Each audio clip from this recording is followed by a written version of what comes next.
The Great Hall on Nexus Prime had never witnessed such an assembly of species. 12 different races, each with a long, storied past of conquest and dominion, now gathered under one towering star map that floated above the chamber. Admiral Kethver stood at the center podium, his blue skin gleaming under the brilliant lights as his 4 muscular arms gestured toward the map. "We face a new threat from the outer rim," his voice boomed. "These creatures call themselves humans, from a planet they name Earth." A murmur swept through the council. Many had heard vague whispers about these newcomers, but none had expected them to become a problem so soon. Commander Vexel of the Chronari, a towering figure with gray skin and unblinking black eyes, leaned forward. "What makes them dangerous? Surely one young species cannot match our combined fleets." Kethver tapped a control pad. Red dots flared across the star map. 6 months ago, 3 settlements.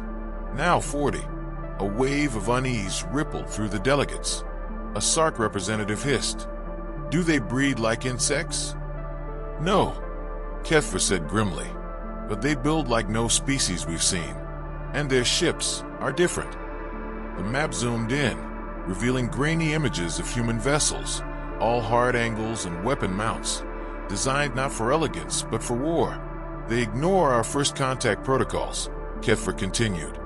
"They state their business and continue on their path. 3 of our mining colonies report human ships scanning operations and what they claim are unclaimed systems." Outrage echoed through the chamber. The Zeon Prime Minister, an insectoid with glistening compound eyes, spat. "No primitive species disrespects the Council." The ethereal delegate, a being of contained plasma, suggested, "Perhaps diplomacy first." Vexel, unimpressed, countered, "Diplomacy requires respect. These humans take what they wish and ignore our claims." A vote was called. Unanimous.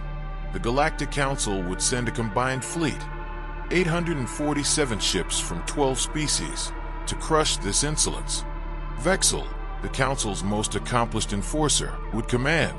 Far from Nexus Prime, Captain Jake Morrison stood on the bridge of the USS Liberty, humanity's most advanced warship.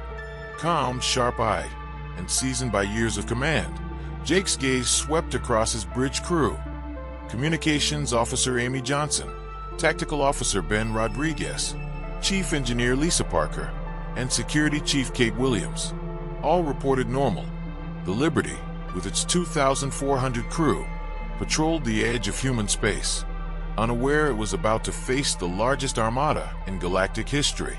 But one thing no alien had counted on: the Liberty was not just any human ship. The Council fleet arrived at the Kepler system. It took half an hour for their vast numbers to organize.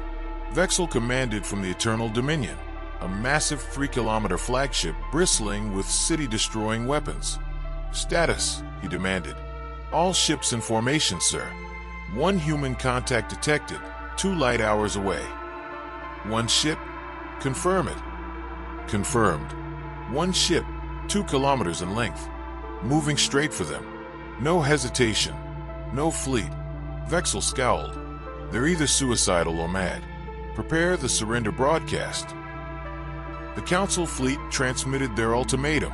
300 languages, a single message. "You are surrounded. Power down and surrender or be destroyed." On the Liberty, Amy Johnson picked up the transmission. "It's a surrender demand," she reported. Jake Morrison assembled his senior officers. "They're ordering us to surrender?" Kate Williams asked, incredulous. Chris Miller offered, "We can avoid them." "No," Jake said. "Running tells them we'll always run." He ordered Amy to broadcast a reply. The message was blunt. "You've entered space claimed by humanity. Withdraw immediately." Vexel's fury knew no bounds. Never in his career had a lone ship refused surrender to the full might of the Council. First wave, move to attack. Vexel commanded. 200 ships surged forward, cruisers, destroyers, frigates. Their orders: disable the Liberty, not destroy it. The Council wanted survivors to witness human defeat. But on the Liberty, Jake gave a simple order: battle stations. The Liberty's particle beam arrays spun into position. Quantum reactors surged. Lisa Parker confirmed systems were optimal. Ben Rodriguez prepared firing solutions. Contact in 60 seconds, he said. The alien fleet spread to surround them. Textbook tactics. But humanity had long since abandoned textbooks.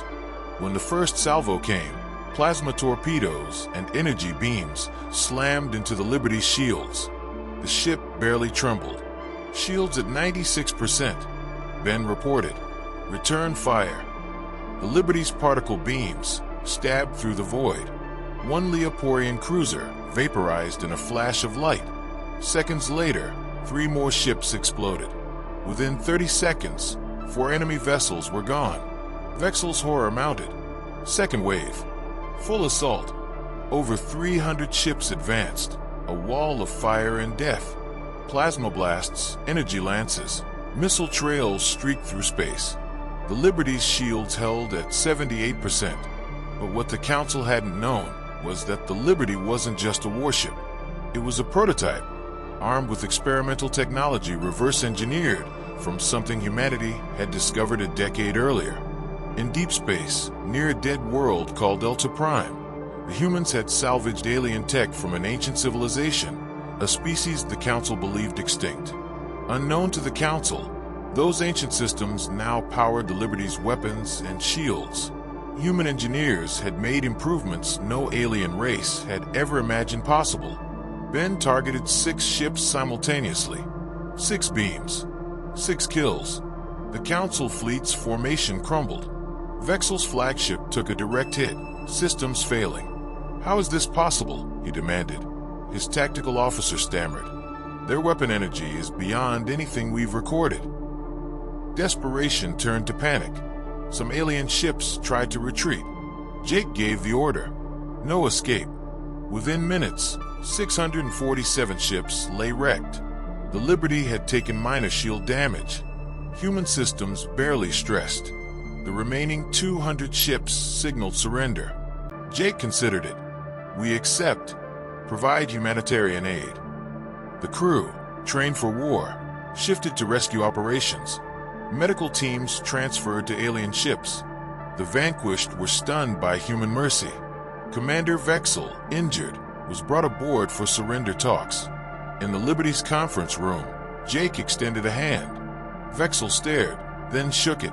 "How many ships like this do you have?" he asked. Jake smiled. "Enough. A bluff. The Liberty was one of a kind." Vexel's shoulders slumped. "Then we made a terrible error." Jake replied, "It doesn't have to be more war. We offered peace. You fired first." For hours, the 2 commanders spoke about the Council's ancient order and humanity's expansion. They realized the galaxy had already changed. News of the disaster spread. The Council reeled. Member species panicked. Some wanted to fight. Others saw sense. Emergency sessions called for peace talks. The Council's millennia-long dominance was shattered in 4 minutes and 12 seconds. Earth Command, upon receiving Jake's report, dispatched diplomatic envoys. Human colonies celebrated.